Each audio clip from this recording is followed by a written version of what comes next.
కేసులు పెట్టి జైల్లో వేస్తున్నామని చెప్పి మా గురించి నువ్వు మాట్లాడతావా? దొంగ కేసులు ఎలా పెట్టించాలో నీకు తెలిసినంతగా ఎవరికన్నా తెలుసా? ఏకంగా నీ సొంత పార్టీకి చెందిన ఎంపీని అరెస్ట్ చేయించావు. అరెస్ట్ చేయించడం కాదు, చితకబాది ఇష్టం. అసలు మామూలుగా పోలీసులతో కొట్టించి 3rd డిగ్రీ యూజ్ చేయించి ఆ ఎంపీని దాదాపు 4.5 సంవత్సరాలు కాన్స్టిట్యున్సీకి రాకుండా, ప్రజాప్రతినిధిని 4.5 సంవత్సరాలు కాన్స్టిట్యున్సీకి రాకుండా అడ్డుకున్నావు. ప్రజాస్వామ్యం అసలు ఎక్కడైనా చూసుంటావా మనం? జనం వస్తున్నారు అని తెగ చెప్పుకుంటున్నావు.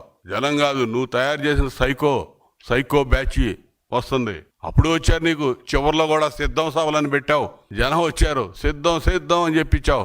సిద్ధం దేనికి సిద్ధమయ్యారు? ఆ రోజు నీ సభలకు వచ్చే సిద్ధం అని చెప్పింది. ఎందుకంటే నిన్ను ఇంటికి పంపించడానికి మేము సిద్ధంగా ఉన్నామని చెప్పారు. అదే రుజువైంది. అదే ఇప్పుడు వచ్చే నీ సైకో గాళ్ళందరూ కూడా అదే విధంగా తయారై వస్తా ఉన్నారు. వాళ్ళ గురించి ఎవడో ఆలోచించే పరిస్థితిలో లేదు. నువ్వు సినిమాల గురించి మాట్లాడుతా ఉన్నావు. వివేకం సినిమాని ఎందుకు ఆపించావు? వివేకం నీ బాబాయిని హత్య చేసింది, అడ్డగోలుగా గొడ్డలతో నరికి చంపిన చరిత్ర అనే కదా. దాని కోర్టులకు వెళ్ళి దాన్ని అడ్డుకున్నావు. వదిలిపెట్టి చూస్తారు, ప్రజలు చూస్తారు ఏముందో అందులో. వదిలిపెట్టి ప్రజలు చూస్తారు ఏముందో. మామిడి రైతుల గురించి మాట్లాడతావు. కర్ణాటకలో ఎక్కువ ధర కొంటున్నారన్నావు. కర్ణాటక ముఖ్యమంత్రి గారు, మన ముఖ్యమంత్రి గారు లెటర్ రాశాడు, మీ దగ్గర అవకాశం ఉంటే మీరు కొనండి అని. అక్కడ రైతులు చెప్పారు, ఆంధ్రప్రదేశ్ కంటే మా దగ్గర ఇంకా అధ్వానంగా ఉంది ధర అని చెప్పి. సిగ్గు లేకుండా నువ్వు మాట్లాడతావు. మొత్తం కూడా ఆ ఎపిసోడ్ అంతా ఒక డ్రామా. ఈ పెద్దిరెడ్డికి సంబంధించినటువంటి ఈ పల్ప్ ఫ్యాక్టరీస్ ఉన్నాయి, దానికోసం మామిడి రైతులు కొంతమంది సిండికేట్ చేసి ఒక మాఫియాను సృష్టించి ఈ డ్రామా అంతా నడిపావు. ఇది అందరికీ తెలుసు.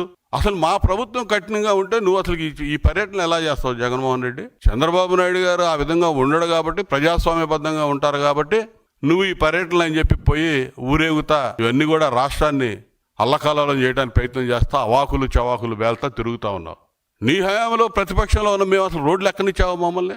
ఎన్ని ఆటంకాలు ఒకసారి గుర్తు చేసుకో. ఎన్ని ఆటంకాలు కలిగించావు? పవన్ కళ్యాణ్ గారిని ఏ విధంగా అడ్డుకున్నావు?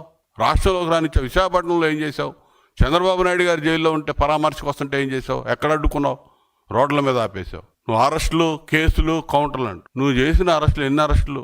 మా అగ్రనాయకుడు చంద్రబాబు నాయుడు గారి దగ్గర నుంచి కొల్లు రవీంద్ర, దేవినేని ఉమ, ధూళిపాండి నరేంద్ర, అచ్చెన్నాయుడు గారు, జేసీ ప్రభాకర్ రెడ్డి, వీళ్ళంతా అగ్రనాయకులు.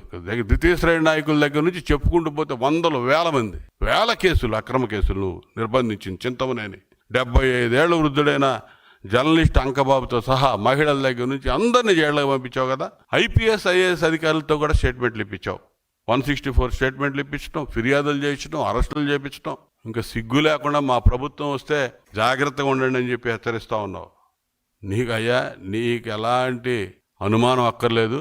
అయిపోయింది, నీ పని అయిపోయింది. మళ్ళీ నీకు అధికారం కాదు కదా, నీకు ఆ ఊహ కూడా అవసరం లేదు. అటువంటి ఆలోచనలు నీ హయాంలో అనిపించిన క్షోభ, పడిన ఇబ్బందులు మళ్ళీ అనుభవించాలని ఎవ్వడూ అనుకోవట్లా ప్రజలు. అయిపోయింది. గాలి బ్యాచ్, గలీజ్ బ్యాచ్, గంజాయి బ్యాచ్, సైకో బ్యాచ్ నీ పక్కన 10 మందికి పోగవుతున్నారని చెప్పి జనం ఉన్నారనుకుంటున్నాము. అన్నీ ప్రజలకు తెలుసు. నీకు వచ్చే ప్రజలు ఎవడో, ఆ జనం ఏంటో, వాళ్ళ పరిస్థితి ఏంటో ప్రజలందరికీ తెలుసు. అది గుర్తుపెట్టుకో.